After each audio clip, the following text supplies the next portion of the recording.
Good morning friends. இது என்னோட 2 ஏக்கரில் போட்டிருக்க மக்காச்சோளம் மூட்டை ஏற்கனவே சொல்லியிருந்தால. இதோட போட்டு கரெக்டாக 2 மாதம் முடிஞ்சது. எல்லா பயிர்களும் ஃபுல்லாக பெருசாகிடுச்சு. ஒரு 2 நாளைக்கு முன்னாடி மழை பெய்யாத முதல்ல இதில் வந்து நான் கலப்புரம் போட சொல்லியிருந்தாங்க. கலப்புரன்றது காம்ப்ளெக்ஸ், பொட்டாசியம், பாஸ்பரஸ் இதெல்லாம் சேர்ந்து ஒரு மூடையில் வச்சுருந்தாங்க. 1600 மூடை. அதை வாங்கி நான் வீசினேன். பட் அவங்க சொன்னாங்க செடிகளுக்கு மேலே தண்ணி இல்லாத முதல்ல வீசுங்க அப்படின்னாங்க. நான் வீசினதே மதியானம் கரெக்டாக 1:30க்கு மேலே தான் வீசினேன். சின்ன செடிகளுக்கு வச்சுட்டேன்.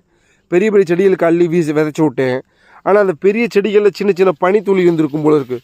இங்கே பாருங்கள் எப்படி எரிஞ்சு போயிருக்குன்னு. ஆனால் அதுக்குள்ளே இருக்க குருத்தை அடுத்து வெள்ளையாக தான், அது ஃபுல்லாக பச்சையாக தான் வருது. அதான் கடைக்காரங்கிட்ட கேட்டேன். அப்படிலாம் இல்லை, நீங்கள் விதைச்சிங்கள அந்த குருத்து மட்டும் பட்டு போயிடும், மற்றதெல்லாம் அடுத்தடுத்து மேலே பச்சையாக தான் வரும் அப்படின்னாங்க.